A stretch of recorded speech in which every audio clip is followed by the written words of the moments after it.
राधा स्वामी दयाल की दया, राधा स्वामी सहाय, राधा स्वामी। प्यारी साध संगत जियों, भाइयों बहनों, बुजुर्गों, बच्चों, जितने भी आप सत्संग लाभ के लिए आए हो, शांति से बैठ के सत्संग लाभ उठाएं। आज जन्माष्टमी है। इस शुभ दिन की बहुत बहुत शुभकामनाएं। श्री कृष्ण जी जो 8वें अवतार हुए, उनका प्रकाट्य दिन, अवतरण दिवस मानव कल्याण के लिए, राक्षसों का नाश करने के लिए, धर्म को स्थापित करने के लिए और अधर्म को मिटाने के लिए ही वो इस अवतार रूप में आज के दिन प्रकट हुए थे।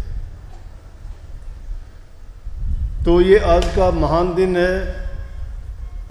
ये आप सभी जानते हैं कि जब जब अन्याय और जुल्म बढ़ता है संसार में, महापुरुष प्रकट होते हैं और वो आके उस समय की फैली हुई कुरीतियों को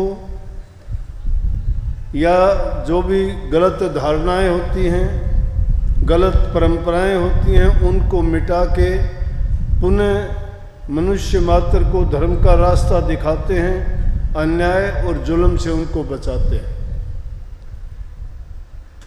ब्रह्म के जितने भी अवतार आए, कहते हैं कि 10 अवतार हैं, 10 में से 10वां अवतार तो अभी आया नहीं, लेकिन 9 अवतार आ चुके हैं और वो युगों के अनुसार आए हैं।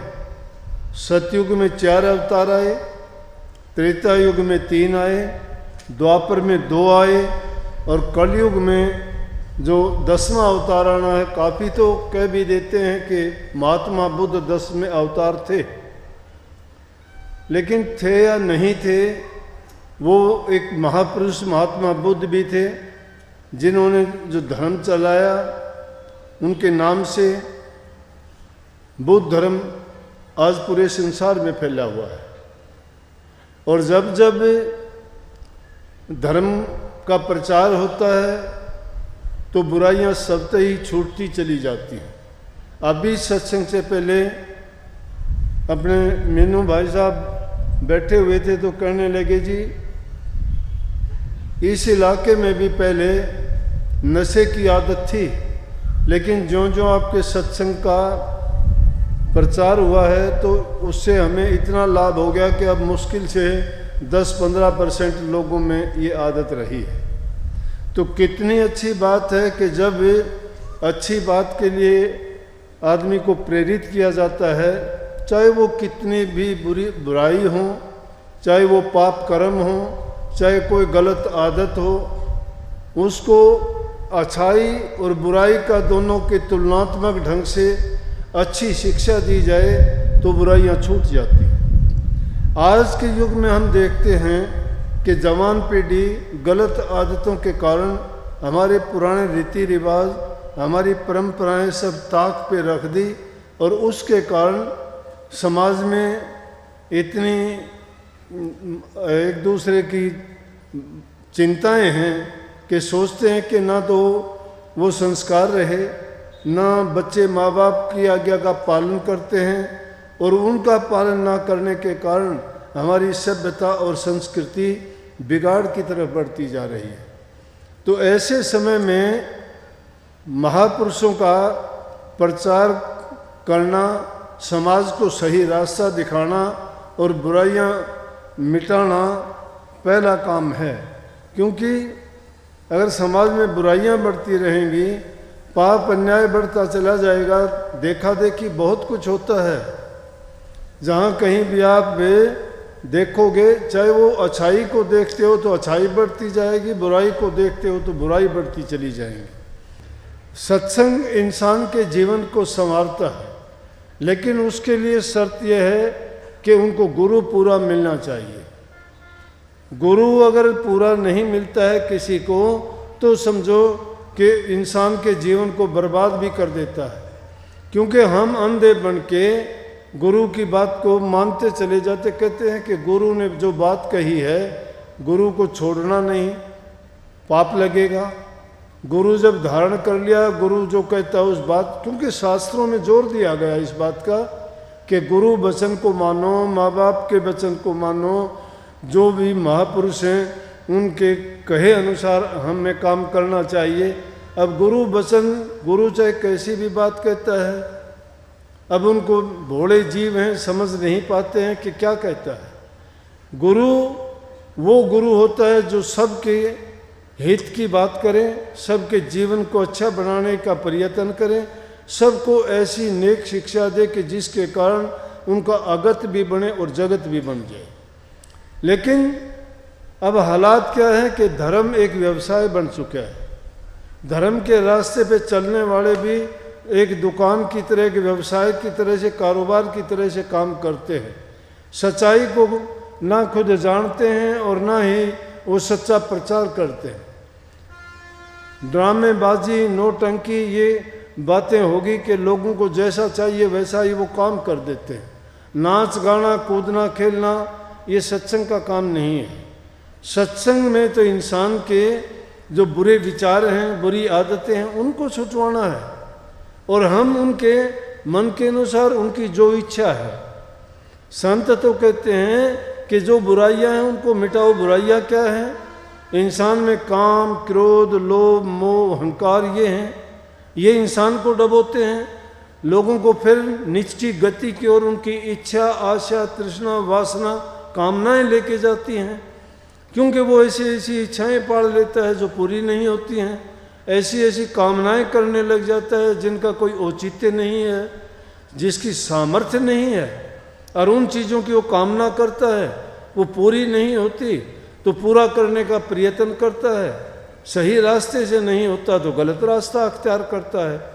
अब गलत रास्ता अख्तियार करेगा तो वह धर्म का तो नामो निशान नहीं है, फिर तो पाप कर्म में वो बढ़ता चला जाएगा, क्योंकि उसको अपनी इच्छाएं पूरी करनी है, अपनी कामनाएं पूरी करनी है। वो जो आशाएं उसने अपने मन में बांध रखी है उनको पूरा करना चाहता है। लेकिन इसलिए कही कि संतों के संग में जो चला जाता है, संत कहते हैं कि इंसान के जीवन से कीमती चीज़ कोई नहीं है। इंसान, और उसमें सबसे उत्तम काम क्या है? भक्ति का। 3 चीज़ होती है स्वार्थ। हर जीव अपना स्वार्थ पूरा करना चाहता है, कोई बुरी बात नहीं है। स्वार्थ नहीं होगा तो जीवन यापन नहीं कर सकता। स्वार्थ का मतलब होता है कि अपने लिए, अपने लालन पालन के लिए काम करता है, वो स्वार्थ है। दूसरा नंबर आता है उसमें पर उपकार का, पर हित का। समाज से भी लोग दूसरों का हित करते हैं, गरीबों की मदद करते हैं, दुखियों की मदद करते हैं, ज़रूरतमंदों की चीज़ों का इंतज़ाम, प्रबंध करते हैं। आज वो चीज़ें नहीं रही। इतिहास को अगर पढ़ के देखोगे तो राजे महाराजे, सेठ साहूकारों के नाम इस बात में लिए जाते थे कि वो लोग धर्मशालाएं बनवाते थे, प्याऊ लगवाते थे पानी के लिए, अन्न क्षेत्र खोलते थे भूखे गरीबों के लिए, तो उनकी मदद होती थी। और मानव सेवा से बढ़ के कोई सेवा नहीं है। जिसने भक्ति के रास्ते पे अगर चलना चाहते हो तो मुख्य करके उसमें सेवा है। जो सेवा करता है, नंबर 2 प्रेम का आता है, और नंबर 3 फिर भक्ति आती है। जो सेवा नहीं करता उसके दिल में प्रेम नहीं है। प्रेम और दया एक, 2 पहलू एक के ही सिक्के के हैं। जिसके दिल में प्रेम है उसके दिल में दया भी होगी, और जिसके दिल में प्रेम और दया है वो सेवा भी जरूर करेगा। और जो इस चीज़ का महत्व समझता है तो भक्ति के मार्ग पर भी चलेगा। जो इन चीज़ों को जानना नहीं चाहता, अपनाना नहीं चाहता और इनके महत्व को नहीं समझता, वो भक्ति में कभी कामयाब नहीं हो सकता। आप सोचते हो कि हमने नाम ले लिया है गुरु से और वो 2 घड़ी या 10 मिनट कभी सुबह शाम का टाइम लगा के तुमने उसका सुमरण भी कर लिया, तो आप क्या सोचोगे कि आपने कुछ कमा लिया। एक लड़का था मेरे पास, अभी आके कहने लगा, जी जब हम यहाँ होते हैं, इधर उधर होते हैं, तो फिर तो हम सुमरण तो होता ही नहीं है, सुमरण तो भूल जाते हैं। मैं बोला इससे अच्छा सुमरण क्या होगा? जब तुम सुमरण करने वाली जगह पे ही आए हुए हो, अब सत्संग के समय में तुम्हारा पूरा समय सत्संग में सुमरण में ध्यान में ही गुजरेगा। अब कोई कहे मेरा ध्यान नहीं लगता, ध्यान है क्या? किसी भी चीज़ में जब तुम तवज्जो दे के कोई काम करते हो वो तुम्हारा ध्यान है। हम जिस ध्यान की बात करते हैं वो अंतर ध्यान होता है। बाहर की आंखें बंद करके अंतर में उस 10वीं घड़ी में जब जाते हो तो वो चीज़ जो अभी बखान की थी इस वाणी में, वो उन चीज़ों का देखना एक अभ्यासी के लिए ज़रूरी बन जाता है। परंतु यहाँ बात मैं पहले पर उपकार की और पर हित की कहता हूँ। हमारा रामायण इतना बड़ा ग्रंथ है जिसमें इतने नियम और इतनी बातें सहज भाव में, उनमें ये नहीं लिखा गया ऐसा करो, लेकिन उनमें करके दिखा दिया, करके दिखा दिया। माता पिता की आज्ञा का पालन करो, चाहे पिता तुम्हें बुरा कहता है भला कहता है, उसी वाणी को कबीर साहब कहते हैं। राजा दशरथ ने श्री राम को बन जाने का आदेश दिया, जिसको गद्दी देनी थी उसको बन जाने का आदेश दिया, और श्री रामचंद्र जी ने सहर्ष स्वीकार कर लिया। ये पिता की आज्ञा का पालन था, माता की आज्ञा का पालन था। हम माँ बाप की आज्ञा का पालन करते नहीं। ऐसे ऐसे केसेस आते हैं सामने, कहते हैं कि माँ बाप जो कहते वो काम नहीं करूँगा, इससे अच्छा दो मुझे आप मरवा दो, वो अच्छी बात है, लेकिन मेरे माँ बाप जो मुझे कहते हैं वो मेरी बात नहीं। कहाँ कमी रही? संस्कारों की कमी रही। माँ बाप ने उसको अच्छे गुण नहीं दिए, अच्छी शिक्षा नहीं दी, खुद वो अच्छे रास्ते नहीं चले, इसलिए उनका संग करके उसने गलत बातें ही सीखी। ये हो नहीं सकता कि एक पेड़ आम का हो और उसको कोई दूसरे चीज़ें लग जाएं। आग के डोडे नहीं लग सकते, आम के पेड़ को आम ही लगेंगे। आप कह सकते हो इस बात को भी कोई आलोचक बैठा हो कि आजकल तो ऐसा हो गया कि एक दूसरे की प्रेम चढ़ा देते हैं, वो चढ़ा देते हैं, लेकिन प्रेम चढ़ी हुई क्या उससे जैसा चीज़ हो जाती है क्या? फिर ओरिजिनल के लिए क्यों कहते हो कि ये ओरिजिनल नहीं है? इसलिए श्री रामचंद्र जी ने माँ बाप की आज्ञा का पालन किया, कबीर साहब ने भी यही कही है। ये वचन का मानना है, और जो वचन को मान लेता है समझो कि उसने अपने जीवन को संवार लिया है। क्योंकि वचन जो अब मैं जो कह रहा हूँ ये किसके लिए बुरा है किसके लिए भला है, सबके लिए है। बुरा है तो सबके लिए बुरा। मैंने किसी को ये नहीं कहा कि तू इसको ना अपनाना, ये भी नहीं कहता कि तू अपना लेना। मैं सबके लिए कहता हूँ वचन सबका हितकारी, गुणकारी और लाभकारी होता है। गुरु सबको समान रूप से ज्ञान देता है, लेकिन जिसका भाग्य ऊंचा होता है, जिसके संस्कार अच्छे होते हैं और जो पीछे अच्छी करनी करके आया होता है, वो जीव उससे गुण ग्रहण कर लेता है, वो गुण को त्याग देता है। अच्छी बात जहाँ से भी मिलती हो ले लेनी चाहिए।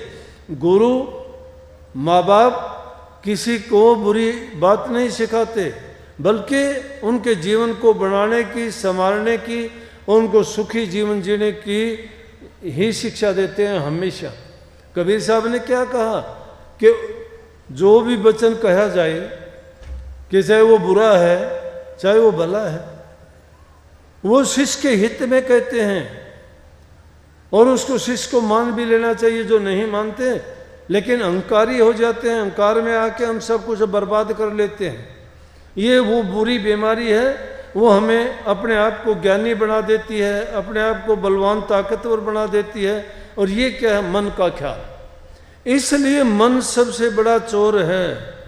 उस मन के चोर को गुरु के अधीन जब करते हैं और गुरु के वचन में जब बांध देते हैं तो ही गुरु के वचन की आज्ञा का पालन करते हैं।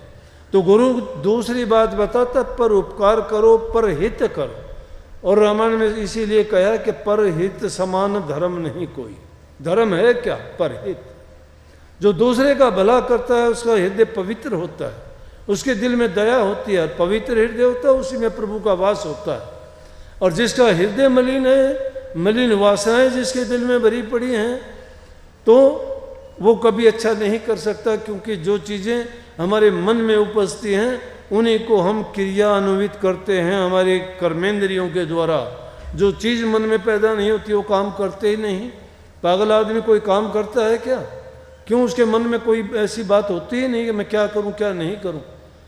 इसलिए हमारे मन में इंसान बुद्धिजीवी है, सोचता है, लेकिन इसको ज़रूरत है उसके ज्ञान को जगाने की। गुरु क्या करता है, गुरु इसीलिए ज़रूरत पड़ती है, गुरु का मतलब भी यही है कि वो गुरु अंधेरे से निकाल के उसको प्रकाश में ला देता है, पाप कर्मों को छुटा के धर्म के रास्ते पे चलाता है, जिससे जीते जी भी इंसान सुखी रहता है और जब संसार से जाता है तो सुखाला जाता है।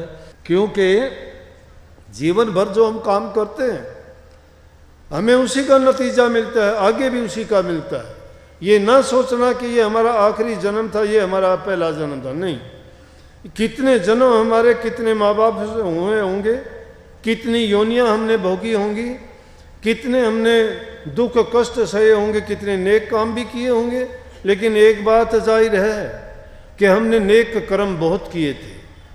नेक कर्म करने के कारण इंसान का चोला मिलता है, और उससे भी भले काम और भी किए होंगे तब हमें गुरु और सत्संग मिलता है। नहीं तो बुरे आदमियों को ये चीज़ें नहीं मिलती। संतों का संग मिलना बड़ा मुश्किल है। वो भूमि पवित्र होती है, पावन भूमि होती है जिस भूमि पे हम बैठे हैं। इसके लिए कितने दिन पृथ्वी सिंह यहाँ, जिसने जमीन सबसे पहले दान की थी, जाके कहा करता, बड़ा जोर से, बुजुर्ग आदमी हो गया था, संगत में खड़ा होके कहता था, दाता मैंने जमीन आश्रम के नाम कर दिया, आश्रम बना दो। महापृथ्वी गांव में है वो, वहाँ कहाँ सत्संग चलेगा। ने बोला मेरा जीवन सफल हो जाएगो, एक सत्संग हो जाएगो तो भी। और कहता था कि पूरे विश्व में डंको बजेगो, देख लियो। ने बोला इतनी संगत होगी पूछो ना। वो अभी तो ये कुछ भी नहीं, अभी तो ये कुछ भी नहीं है कि देखो उस इंसान की सच्चाई थी, वो देखता था, उसको देखा है तो नेक इंसान दुनिया में आके नेक काम करते हैं, सदा के लिए अपना नाम अमर कर लेते हैं, नेकी हमेशा जिंदा रहती है।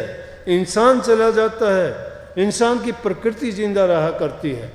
आज जिनको हम याद करते हैं, चाहे संत रूप में आए, अवतार रूप में आए, या दूसरे महापुरुष जिन्होंने समाज के हित के कार्य किए, वो आज भी जिंदा है। चाहे वो मूर्ति चली गई, प्रकृति आज भी जिंदा है।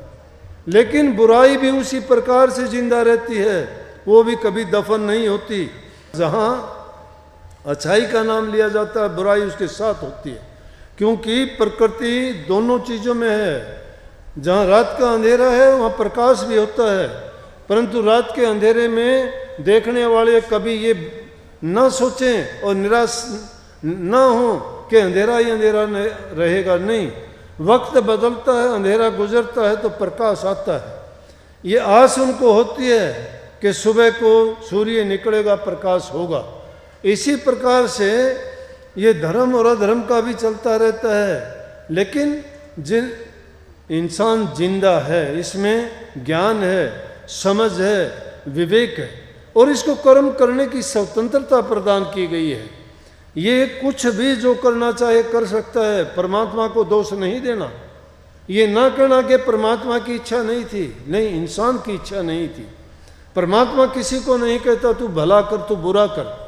परमात्मा तो सबको बैठा हुआ देखता है, और जो जैसा करता है उसको वैसा ही कर्म भुगतवा देता है, उसका कोई लेना देना नहीं। लेकिन इंसान की आज़ादी उससे काम करवाती है। तो इसलिए जो हमें जीवन मिला है, इसे जीवन में क्यों ना हम नेक काम करें, अच्छे काम करें, जिसके कारण हमें भी सुख मिलेगा। जिस आदमी के लिए भला, जिसका हित करोगे, वो तुम्हें दुआ देगा, आशीर्वाद देगा। उसके मन से अच्छे विचार जो निकलेंगे वो तुम्हें धन्य कर देंगे। लेकिन अगर किसी को कष्ट और दुख देते हो और उसकी बद दुआ निकलेगी, वो तुम्हें बर्बाद भी कर देगी। इसलिए किसी की बद दुआएं ना लेके अच्छी दुआएं लोगे। जहाँ कहीं भी अच्छे काम के लिए जाते हो, माँ बाप से आशीर्वाद लेते हो, बुजुर्गों से आशीर्वाद लेते हो, गुरु और महात्माओं से आशीर्वाद क्यों लेते हो? वो इसीलिए लेते हो कि वो हमें अपने शुद्ध मन से खुश होके जब आशीर्वाद देते हो, फलीभूत होता है। अगर हम नेक काम करके, पुण्य के काम करके, दूसरे का हित करके उनके मन को जीत लें, उनके प्यार को पालें, तो हमारे लिए कितना लाभ होगा। वो हमें इतना आनंदित कर देंगे, इतनी खुशी दे देंगे कि हमारा हृदय भी पवित्र हो जाएगा और हमें अच्छा करने की जो आदत पड़ जाएगी वो छूटेगी नहीं। इंसान को आत्मिक शांति होनी चाहिए। दुनिया तो करने वाली किसी को भी नहीं बख्शती है। ये आदमी में हमेशा एक दो बुराई देखते रहते हैं, लेकिन इंसान खुद को देखे कि मैं क्या करता हूँ।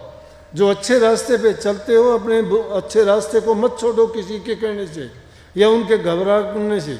अगर तुम्हारे में कमी है तो कमी को सुधारने का प्रयास करो, अगर कमी नहीं है तो उनको कहने दो, उनके कहने से कुछ होता नहीं है। तुम अपने रास्ते पे अपनी मंजिल की ओर बढ़ते चलोगे, मंजिल तुम्हारी ओर आती जाएगी। ये रास्ते की बाधाएं इंसान को रोकने का प्रयत्न करती हैं, क्योंकि जब जब भलाई चलती है तो बुराई उससे आगे चलती है। ये देश काल और माया का है। काल और माया के देश में अगर हम अच्छाई की ओर जाएंगे तो काल की जो शक्तियां हैं वो हमें रोकने का प्रयास करेंगी, जगह जगह बाधाएं पैदा कर देंगी। तो इसलिए नेकी का रास्ता छोड़ना नहीं चाहिए। नेकी वही इंसान कर सकता है जो महापुरुषों की संगति करता है और उसके जिसके अच्छे संस्कार है। और तीसरा नंबर परमार्थ का आता है। परमार्थ वो होता है कि अपनी रूह के लिए काम करें। हम अपने तन के लिए अनेक काम करते हैं, रोग बीमारी से बचने के लिए दवा लेते हैं, हस्त पुष्ट रखने के लिए अच्छी चीज़ें खाते हैं कि ये स्वस्थ रहे, इसमें शक्ति ताकत रहे, देखने में सुंदर लगे। इसको सर्दी गर्मी से बचाने के लिए हर प्रकार से जो भी ज़रूरत हो वो ज़रूरतें इसकी पूरी करते हैं। हर इंसान हर जीव करता है, वो कोई नई बात नहीं है। लेकिन परमार्थ दूसरा जीव कोई नहीं कर सकता। इंसान ही परमार्थ कमा सकता है। परमार्थ क्या होता है? अपनी रूह के लिए, अपनी आत्मा के लिए जो काम किया जाए। और रूह के लिए काम कौन सा किया जाता है? प्रभु की भक्ति के सिवाय वो दूसरा नहीं है। ये दुनियादारी के जितने काम करोगे, नेक काम करते हो, परोपकार परहित के काम बताए, दान किसी को देते हो, बहुत अच्छी बात है। लेकिन उससे क्या होगा कि नेक काम करने के कारण आपके जन्म आपको अच्छा मिलेगा, राजा बाबू सेठ साहूकार बन के आओगे, फिर भी आपको सुख मिलेगा, क्योंकि आपने नेक कर्म किए थे, उसका प्रतिफल अच्छाई है और वो आपको अच्छा ही मिलेगा। लेकिन जिन लोगों ने पाप कर्म कमाए हैं, खोटे मंदे कर्म किए हैं, उनको 2 सज़ा मिलती हैं। यहाँ तो सरकार का कानून उसको सज़ा देगा। जो मानवता के विरुद्ध काम करता है, समाज के कानून के विरुद्ध काम करता है, उसको कानून सज़ा देगा। लेकिन जब दुनिया को छोड़ के जाएगा तो उसको खुदा परमात्मा के दरबार में मिलेगी, यमराज की सज़ा मिलेगी, नरकों के दंड भोगने के लिए दिए जाएंगे। और उससे कुछ कम होंगे तो दुनिया में अगर वो भेजे भी जाएंगे, उनके अच्छे भी कर्म होंगे, बुरे भी कर्म होंगे, तो लूले लंगड़े अंधे काणे और अपाहिज बन के आएंगे। जिंदगी तो इंसान की होगी, लेकिन जीवन उनका पशु से भी बदतर होगा। लेकिन इंसान समझता है वो मौका हमें मिला हुआ है। अगर इसमें हम नहीं समझते हैं, अरे नशे विषयों में, दारू में, शराब में, कबाब में जिंदगी को बर्बाद करते हैं, ये शमशान घाट थोड़ा है। मुर्दों को तो शमशान घाट में जलाया जाता है। हम क्या करते हैं? इसमें मांस कि दूसरे जीवों को मारते हैं, उसको पका के, वो मिट्टी है, उस मिट्टी को खा के क्या बड़ा होता है इंसान। प्रभु ने कितनी चीज़ें और दुनिया में देखो, अच्छी से अच्छी कितनी अच्छी सब्जियां हैं, फ्रूट हैं, अच्छे अनाज हैं, दालें हैं, कितने प्रकार के उनके अगर तुम गिनती करो तो गिनती नहीं कर सकते। उनको खाना नहीं सीखते और जीवों को मार के, जिसमें कोई सुख नहीं, कोई खुशी नहीं, कोई स्वाद नहीं, उसको क्या बड़ा बनता है। लेकिन देखा देखी का काम हो गया। अपने आप को बड़ापन दिखाते हैं, सभ्य दिखाते हैं। किसी का गला घोट के मार के जिसको पाप कर्म करते हो, देख लिया करो। कभी किसी जीव की मारते हुए देखते हो? बाजार में से निकलते हुए देखो, रास्तों में से गुजरते हैं तो टोकरियों में मुर्गों को वो बांध बांध के लेके जाते हैं। उनकी टांगे बांध के कोई साइकिल पे उल्टे लटकाए हुए होते हैं। उनका कर्म गंदा है बेचारों का, किसी जन्म में खोटे मंदे कर्म किए होंगे। उनको रस्सी से बांध के उल्टे लटका के एक एक साइकिल पर 20-20, 30-30 इस तरफ लटकते हैं, उस तरफ लटकते हैं, ले जाके बाहर सड़क के किनारे और उनको उन लोगों के सामने उसकी गर्दन काटते हैं। और वो बेचारा काटने से पहले बहुत ज़ोर ज़ोर से शोर मचाता है उस जीव को, जो इतना दुखी हो कि उसको पता है तुझे मारेगा। अपनी मौत को देख के वो चिल्लाता है, वो अपनी भाषा में गालियां भी देता होगा, अरे दुष्ट क्या करता है तू। और ऐसे ऐसे बातें हुई भी हैं। संतों ने तो, कईयों ने तो जब ऐसी हालतें देखी तो अपना जीवन ही छोड़ दिया। बड़े बड़े राजाओं ने राजकाज को तज दिया। ये जीव हिंसा सबसे बुरा पाप है। क्या तुम कहते, कुछ लोग अंडे खा के कहते हैं अंडे में तो जीव नहीं होता, ये तो बनावटी होते, अंडों में जीव नहीं होता, तो तुम्हारे खेत में उगा लिया करो, अंडे खा लिया करो, कौन मना करता है। बिना जीव के कैसे अंडा पैदा हो जाएगा, बिना मुर्गी के बना लिया करो अंडे घरों में, खाओ, कोई दिक्कत नहीं है। गंदा पानी शराब का पी के कोई होश नहीं रहता, कोई रिश्ते नाते याद नहीं रहते, अपने आप को भी बर्बाद करते हो, धन को बर्बाद करते हो, बेइज्जती तुम्हारी होती है, परिवार को तुम बर्बाद कर देते हो, कोई तुम्हें देख के खुश नहीं, कोई बैठने के लिए जगह नहीं देता, कोई किसी बात एतबार नहीं करता, झूठ उसके कारण बोलते हो, पाप उसके कारण करते हो, हर प्रकार के अवगुण उन चीज़ों के कारण आ जाते हैं। क्या मिलता है? अरे लोग तो पागल हो जाते हैं, हॉस्पिटलों में इलाज कराने के लिए जाते हैं, तुम ये चीज़ें खा पी के पागल हो जाते हो, ये पता नहीं कौन कहाँ पड़ा है।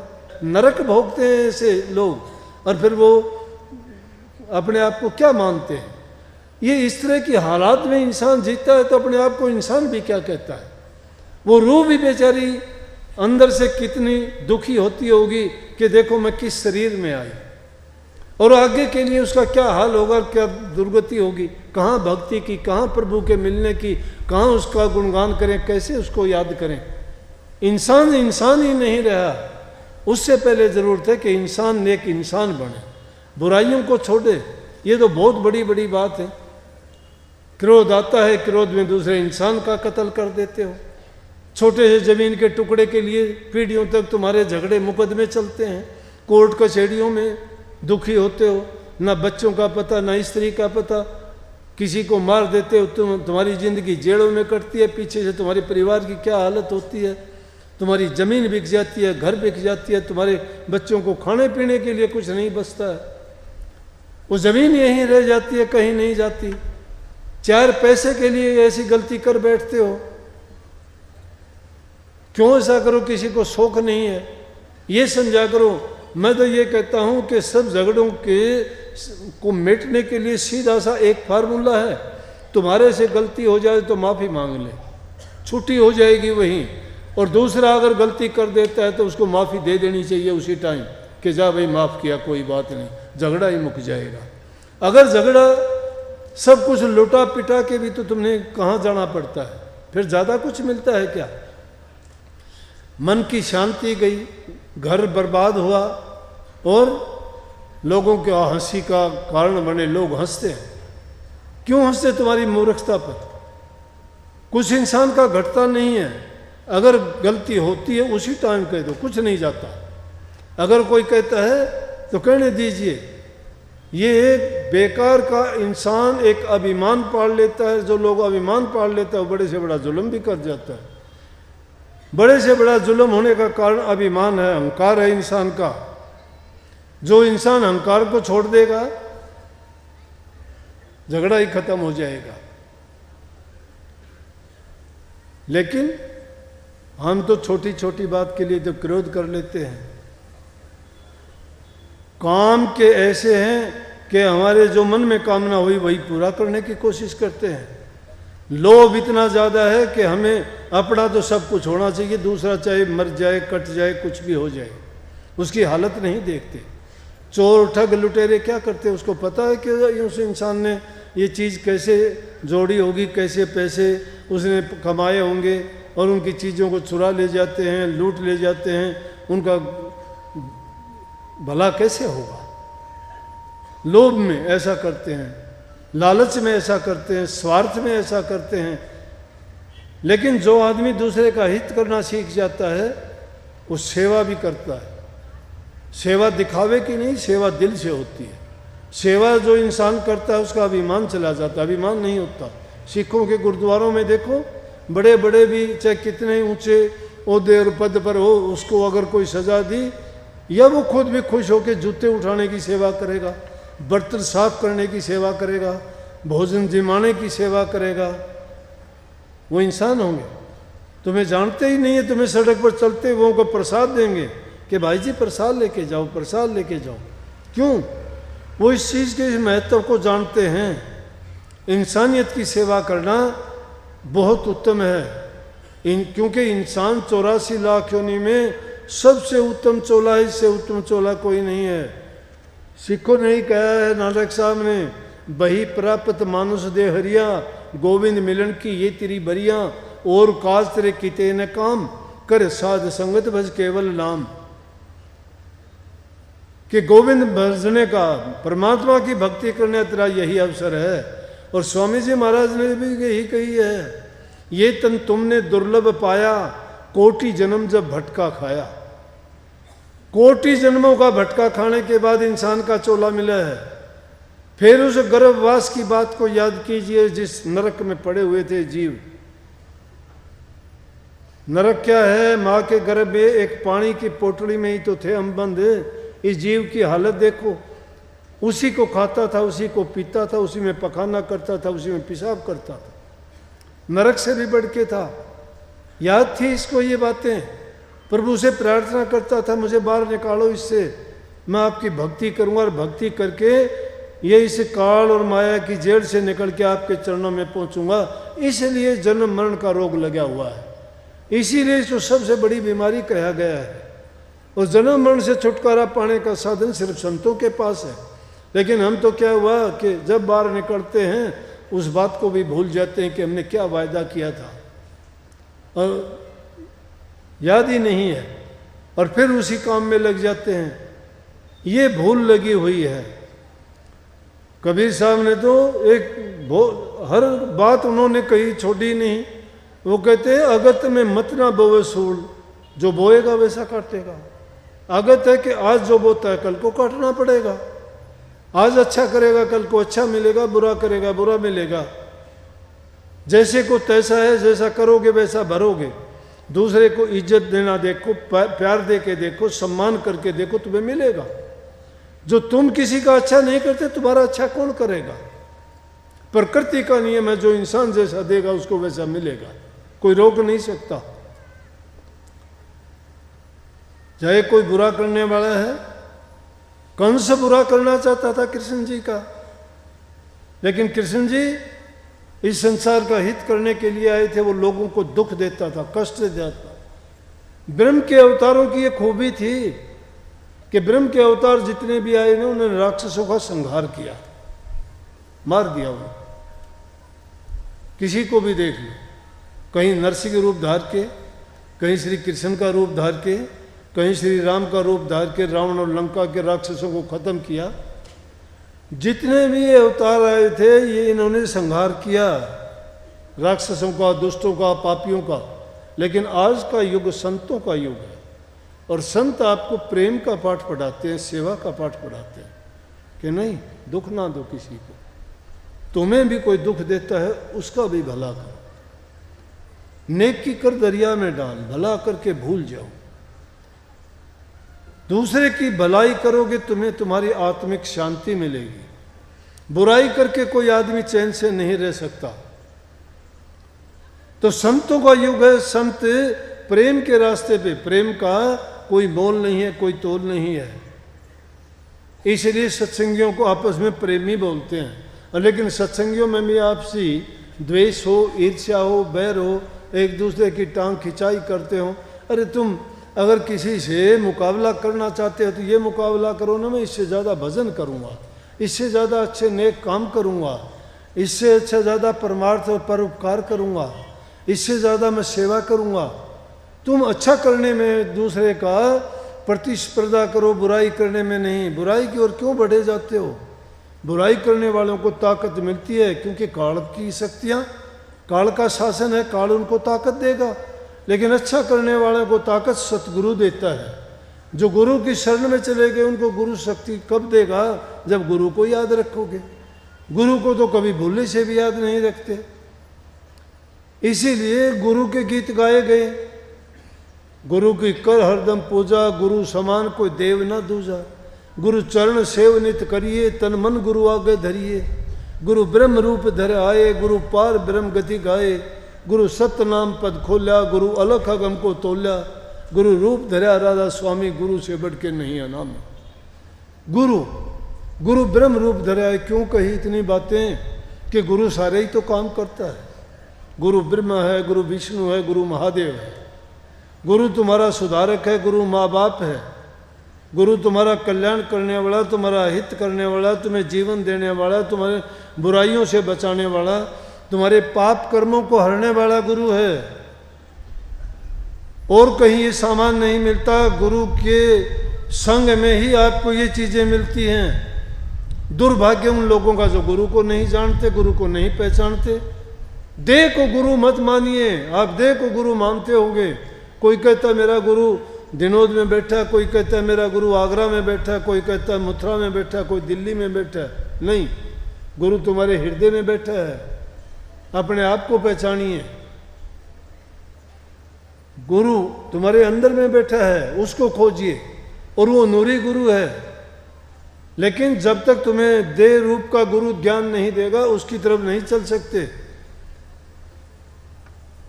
स्वामी जी महाराज ने वाणी लिखी कि सतगुरु खोजो है प्यारी, जगत में दुर्लभ रतन यही।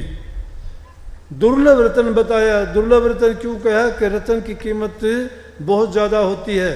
लेकिन दुनिया का दुर्लभ रतन क्या है? गुरु। गुरु हमें सब प्रकार का ज्ञान देता है। और संसार में सभी चीज़ें मिल जाएंगी, लेकिन भक्ति रूपी ज्ञान या प्रभु से मिलने का रास्ता गुरु से ही प्राप्त हो सकता है। और कहीं दूसरी जगह ऐसी नहीं मिलेगी आपको। इसलिए गुरु का संग करो, गुरु के वचन की पालना करो। इसको गुरु भक्ति कहते हैं।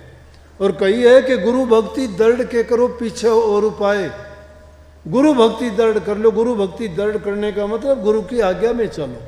गुरु आज्ञा क्या देता है? गुरु ये कहता है बुरे कर्मों को छोड़िए, अच्छी बातों को अपनाइए, सेवा करो, प्रेम करो, एक दूसरे को गले लगाओ, भूखे गरीब की सेवा करके माँ बाप बुजुर्ग का मन प्रसन्न करो। उनको अगर तुम प्यार दोगे, उनको इज्जत दोगे, तो उनसे जो मेहर मिलेगी तुम्हें, मुफ्त में तुम्हें इनाम मिलेगा उनकी ओर से। भक्ति की ओर फिर चलना ये जरूरी है। नाम में बहुत ज़्यादा शक्ति है। चाहे कितना भी कुछ भी करो, ये चीज़ें जब तक नहीं करते नाम की ओर नहीं बढ़ोगे। मैंने इसलिए इन चीज़ों पर जोर देता हूँ। मैं कहता हूँ व्यक्तिगत इंसान का चरित्र नहीं होगा ना, वो कुछ नहीं कर सकता। पहली चीज़ है चरित्रवान बनो, अच्छे गुणों को अपनाओ।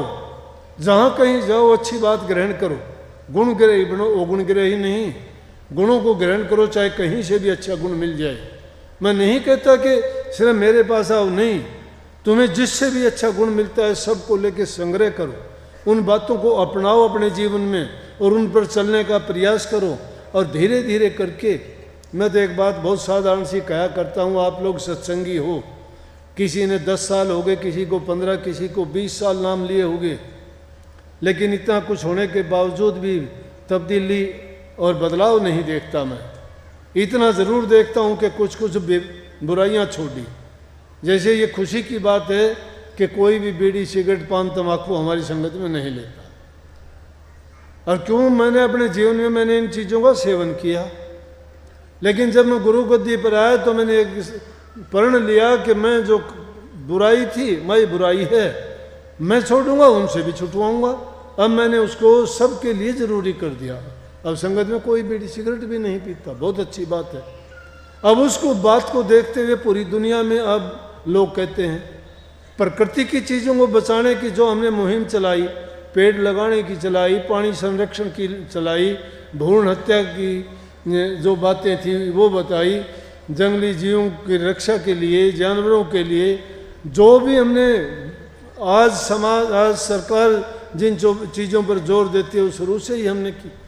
और जो आदमी इन चीज़ों को अच्छा करना सीख जाता है उस इंसान का नेक दिल हो जाता है।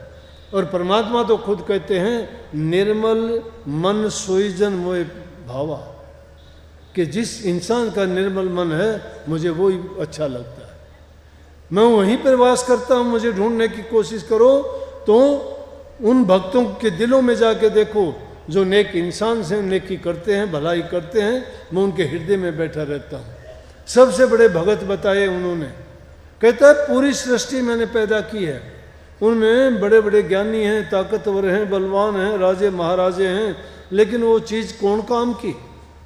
परंतु ये चीज़ सोच के कि मेरे से नहीं होती, मैं कमज़ोर हूँ, मेरी ये उम्र होगी, घबराने की बात नहीं है। नेकी के रास्ते पर इंसान कभी भी चल ले बहुत कुछ कर जाता है। दूसरे ऐसे लोगों को देखा करो जिन्होंने ऐसे ऐसे काम कर दिए, तो हम क्यों नहीं कर सकते? हम भी इंसान हैं। सारी चीज़ें परमात्मा ने हमें भी भरपूर दी हैं, सर्व अंगों से संपन्न है, ज्ञान बुद्धि विवेक विचार है, और सभी वस्तुएं जो हमें ज़रूरत है वो मिली हुई हैं। फिर हमें क्यों कमी, किस बात की कमी? तो कहता हूँ कि इतने इतने साल हो गए, क्यों नहीं करते भाई? एक बच्चे को विद्यालय में बैठाते, पहली क्लास वाला 1 साल में अगली क्लास में हो जाता है, 2 में, 2 वाला 3 में, 3 वाला 4 में होना चाहते हैं वो।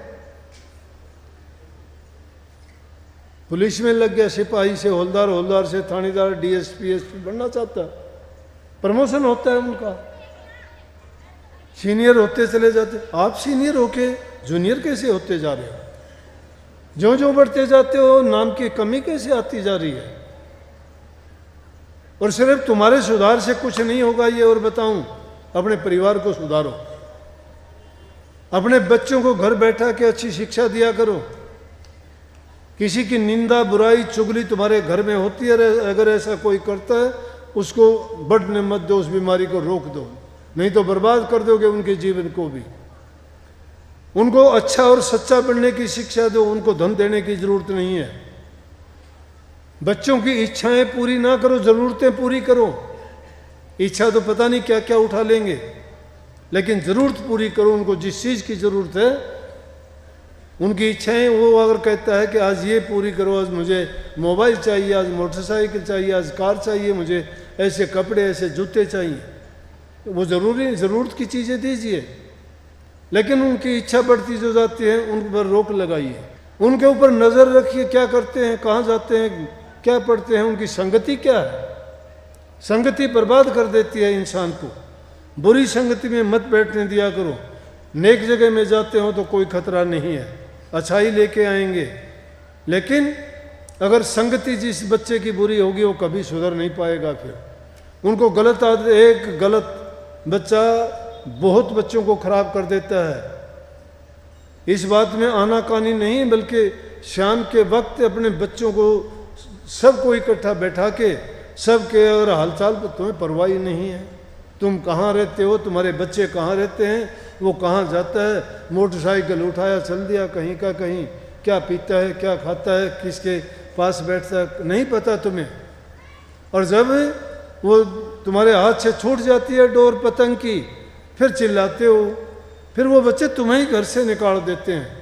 कितने ऐसे केसेज आते हैं मेरे पास, 2-4 रोजाना ऐसे आते हैं। तो उसे नाम भक्ति से पहले इन चीज़ों की ज़रूरत है। अब घाव तो पाँव पर लगा हुआ है, पट्टी सिर पे कैसे बांध दूँ मैं ये चाहता हूँ कि पहले पट्टी वहाँ बांधी जाए। पहले बच्चों को चरित्रवान बनाओ, घरों में शांति प्यार रखो। जिस घर में प्यार प्रेम शांति नहीं है, तुम्हारे बच्चे वैसे ही बन जाएंगे। जानबूझ के अपने बच्चों को झूठा और चोर ना बनाओ। सिखाते हो, तुम सिखाते हो चोरी, तुम जिम्मेवार हो उनके लिए। आप लोग आ जाते हो सत्संग में, बच्चों को नहीं ला सकते क्या? नहीं कह सकते उनको। अभी कह रहा था एक बूढ़ा, मैं तो आ गया, लेकिन बच्चे कहते बोले क्या लेगा सत्संग में जाके? भक्ति करने का है सत्संग, क्या है? भक्ति करने का सलीका तरीका, ज्ञान मिलता है वहाँ से। और वो ज्ञान कोई भी ले सकता है। राधा स्वामी मत चलाने वाले स्वामी जी महाराज ने कही थी कि ये काम 8 बरस का बच्चा भी कर सकता है और 60 बरस का बूढ़ा भी कर सकता है। ये सब के लिए खुला है। और ये ना सोचा करो अब मेरी उम्र नहीं रही, अब मेरे से क्या भक्ति हुई, नहीं। जब चेते तब ही बलार मोह नींद से जाग, संतों की संगत मिले असे जो पूर्ण भाग। सहजोबाई कहती है संतों की संगति जब ही मिल जाए तो अभी उसके ऊंचे भाग हैं। कबीर साहब यूं कहते हैं इसको कि कबीरा तेरी बाड़ी लीचू आने का रही सही ने बटोर ले दौलड़ी ही बन जा। अगर तेरी बाड़ी अच्छी अच्छी चूहों ने खा लिया कोई बात नहीं, जो बची खुची है काली पीली थोड़ी मिट्टी विट्टी मिली पत्ते मिले कोई बात नहीं, उसको बीन ले उसमें, और नहीं तो दौलड़ी तो बन जाएगी। निराश मत हो कि मैं नहीं कर सकता, हर इंसान कर सकता है, आसानी से कर सकता है। हौसला रख के किया करो, बीमारी बढ़ जाती है। बिना बात की बातें सोचते रहते हो, दूसरों के बारे में सोच सोच के दिमाग खराब करते हो, अपने बारे में कभी नहीं सोचते मैं क्या करूं, मेरे जीवन का क्या हाल होगा। कभी इसके अंत के बारे में भी सोच लिया करो, जो पैदा हुआ है वो एक दिन ख़त्म हो जाएगा। ये चीज़ें जो बनाते हो, ये महल अटारी है, एक भी साथ नहीं जाएगी, सब छोड़ के जाओगे, सब छोड़ के जाना पड़ेगा, ना छोड़ के जाओगे छीन लेंगे। तो इसलिए मर्जी से ही दे दो ना उनको, पहले मर्जी से ही छोड़ दो तो अच्छा है, नहीं छीन लेंगे। मरने पर तो तुम्हें टिटोल भी लेंगे कि देख लो कभी कान में मुर्की ना हो, कभी गले में तवीजी ना हो, कभी नाक में कोका ना हो, कोई नहीं छोड़ता। और 10 दिन से ज़्यादा मरने के बाद कोई किसी को याद नहीं करता, ये भी बताऊं मैं। 10 दिन याद करते, उसके बाद कोई किसी का कुछ नहीं लगता।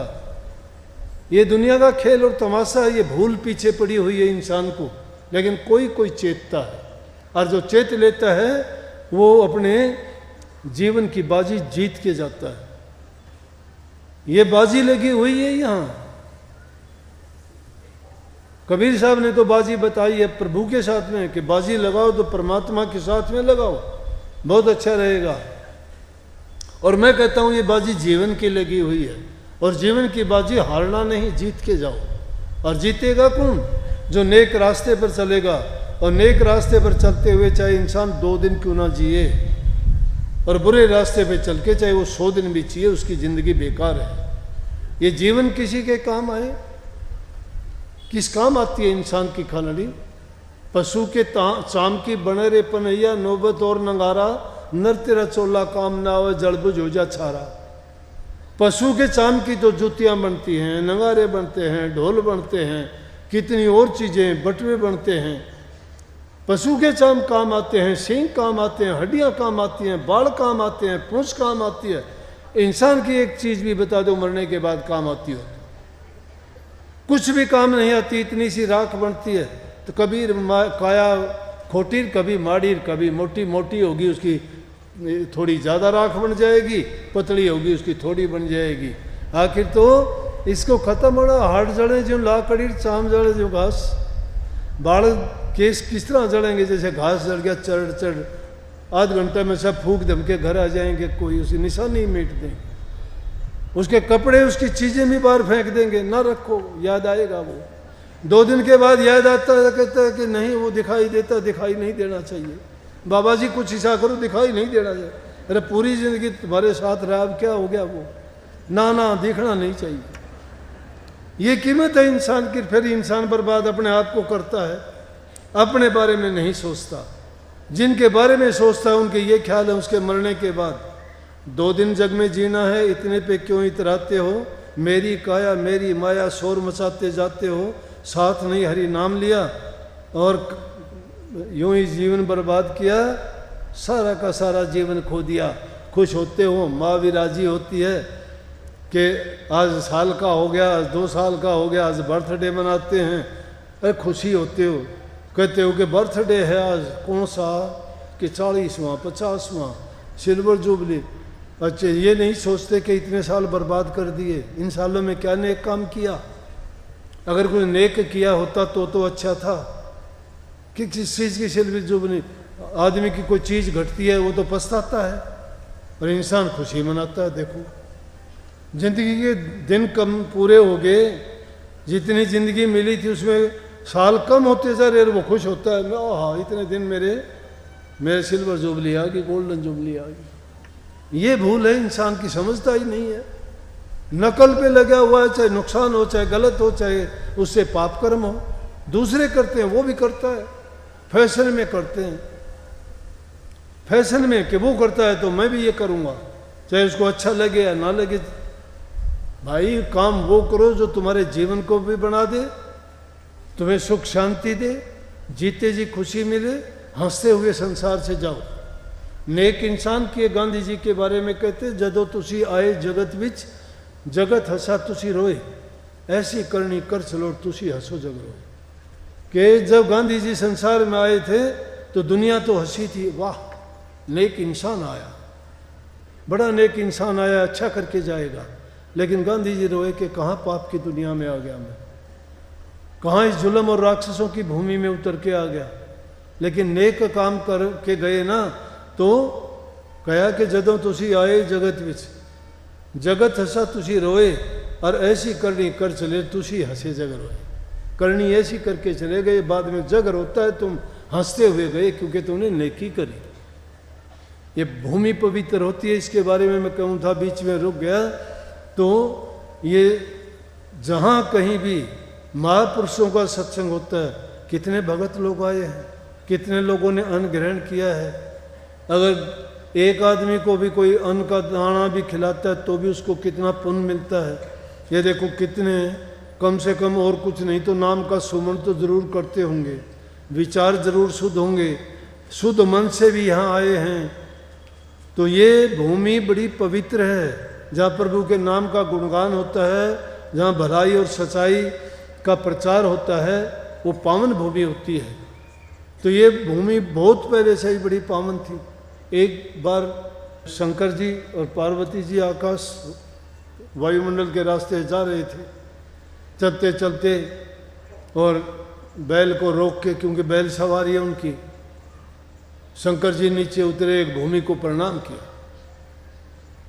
पार्वती जी कहने लगी कोई आदमी नहीं, कोई मंदिर नहीं, कोई मस्जिद गुरुद्वारा नहीं, कोई धार्मिक स्थान नहीं, किसको प्रणाम किया आपने नीचे उतर के? मत्था टेका है, प्रणाम किया है। बोला ये बड़ी पावन भूमि है। बोला कैसे? बोला कि यहाँ पर बड़े बड़े संत और महापुरुषों के चरण टिके हुए हैं। पहले आगे थोड़ी सी फिर गए, फिर ऐसा ही हुआ, एक जगह रोक के फिर बोला कि अब यहाँ क्या हो गया? वहाँ तो था कुछ, आपने बताया, अब यहाँ क्या है? बोला ये भी बड़ी पावन भूमि है, यहाँ आने वाले टाइम में महापुरुषों के सत्संग हुआ करेंगे, प्रभु के नाम का गुणगान किया जाया करेगा, भगत लोग यहाँ भंडारे लिया करेंगे। तो वो बात सत्य होती है, ये बातें झूठी नहीं है। वो पावन भूमि होती है जहाँ महापुरुषों के चरण टिकते हैं, जहाँ प्रभु का गुणगान किया जाता है, जहाँ भक्त लोग एकत्रित होते हैं, शुद्ध मन से, शुद्ध वाणी से, शुद्ध और पवित्र जो मन लेके आते हैं, वो यहाँ से बड़ी गुण लेके जाते हैं, अपने जीवन को भी संवारते हैं, और उनके लिए वो एक अच्छा अवसर होता है। तो ये पावन भूमि से, पावन जगह से और महापुरुषों के संग से सब कुछ मिलता है। आप सबको बहुत बहुत आशीर्वाद पुण्य इस महान दिन की। नेकी किया करो, लेकिन वो सारे काम करते हुए मैं कहता हूँ तुम्हें नाम भी दिया गया है, वो नाम मन को रोकने के लिए ही है। मन सबसे बड़ा शैतान है। मन कहते हो कि बैठते सुमरण के लिए मन चला जाता है, मन तो जाएगा, इसकी आदत है। मन आज का नहीं, शैतानी करते युगों बीत गए इसको, लेकिन आज एक दिन में कैसे काबू में ले आओगे? धीरे धीरे करके, घेर फेर के, जब तुम लगातार इसके पीछे पड़े रहोगे ना, तो ये अपने आप एक दिन मान जाएगा, सुधर जाएगा, ये दुर्बल हो जाएगा। मन को अपने से शक्तिशाली, हमारे से शक्तिशाली सतगुरु है। इसलिए कही शास्त्रों में तन मन धन तीनों चीज गुरु के अर्पण कर दो, वो तीनों चीज गुरु की हो जाएंगे, तो हमारे मन में कोई भी संख्या उठाने की हमारी वो नहीं रहेगी जिम्मेवारी, और ना ही हमें उठाने की इजाज़त होगी, क्योंकि मन हमारा नहीं है, मन तो गुरु का हो गया, धन भी गुरु का हो गया। तो तन से कोई बुरा काम ना करो, मन से कोई बुरा ना सोचो, और धन से कोई बुरा काम ना करो। धन से दान पुण्य नेक काम करो, मन से प्रभु के नाम का सुमन करो, और तन से सेवा किया करो। शास्त्रों ने 3 रास्ते कल्याण के लिए ही बताए हैं कि इसलिए इस मन में हमेशा ध्यान तो जब करोगे ना, अब ध्यान आपका लगा हुआ है, जब से यहाँ बैठे हो ध्यान है आपका सत्संग में। अब कोई बात नहीं आपके विचार में आती, ये ध्यान लगाने का तरीका सीख लो। जब तुम आंखें बंद करके और तुम्हें जो नाम दिया है उस नाम का सुमरण करते हो तो सब चीज़ों को भूल जाया करो उस पल में, सब कुछ भूल जाया करो, कुछ है ही नहीं, अपने आप को भी भूल जाया करो और फिर देखना उसका क्या आनंद मिलता है। तुम्हारा ध्यान लगेगा। किस में ध्यान लगाओ? जिसने तुम्हें ध्यान लगाने का तरीका बताया उसमें लगाओ। अंधेरे में ध्यान कहीं किसी का नहीं लगता, उसके सामने आदर्श होना चाहिए और गुरु से बढ़ के कोई आदर्श नहीं है। इसलिए गुरु रूप में अपने ध्यान को लगा दो और जिसका ध्यान करोगे उसी के गुण आप में आएंगे, जिसमें ध्यान लगाओगे उसी के गुण आएंगे। तो गुरु गुण की खान है, गुरु ने प्रभु का नाम दिया है, गुरु ने प्रभु के नाम की कमाई की है, तो उनका ध्यान करने से, उनको याद करने से वो प्रभु के नाम के गुण आप में उतरते चले जाएंगे। मन आपका ठिकाने पे टिक जाएगा, धीरे धीरे करके काबू आ जाएगा और इसे भागना दौड़ना छोड़ देगा। लेकिन जब भी बड़ा साध का बेड़ा बड़ा विकट है, साध का बेड़ा बड़ा विकट है, बड़ा कठिन है, और जीवन आदमी सब जी सकता है, लेकिन इस लाइन पे चलना खांडे की धार पर चलना है। डगमगे तो गिर पड़े, लेकिन जो चल पड़ा और जिसने साधना कर ली वो पार चला जाएगा। कबीर साहब ने अनेकों तरीके बताए मन को डांटने के लिए, हम सोचते ही नहीं। कितनी साधारण बात हमारे लोगों के बीच रोजाना देखते हैं, कर नहीं पाते। कबीर साहब ने देख के उसको देख लिया, अपने मन को, अपनी वृत्ति को, अपने ख्यालात को तुम उन्हीं विचारों में रखोगे, तुम्हें हर चीज शिक्षा देने के लिए तैयार बैठी है। कबीर साहब ने देखा औरतें पानी भरने को जा रही हैं, लड़कियां हैं, घड़ा रखा है सिर पर, घड़े के ऊपर भी घड़ा है, 4-5 से सहेलियां आपस में बात करती जाती हैं, हाथ भी हिला रही है, हाथों के इशारे करती है, घड़े पे हाथ नहीं है। शब्द लिख दिया शिक्षा देने के लिए। उनने तो अपना मन साध रखा था, लेकिन हमें शिक्षा देने के लिए कहते हैं कि मन को ऐसे साध लो कि जैसे जल भरने को चली पनिहारी, सिर पर घड़ा घड़े पर झारी, हाथ छोड़ बतलावे सारी, वह छलकण दे नानी रे, मन मार सुरत ने डाटो रे, घर बैठे बनो फकीर। घर बैठे फकीर बनो कि जल भरने को गई है, जाती हैं, घड़ा है, घड़े के ऊपर जा रही है, पानी को छलकने नहीं देती, गर्दन को ही मोड़ के साध लेती हैं।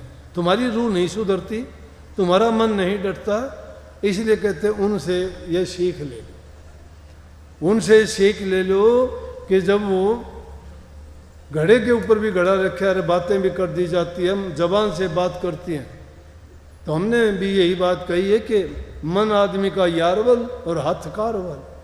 काम करते रहो, हाथों से मन लगा दो अपने यार को। यार हमारा कौन है? सतगुरु है।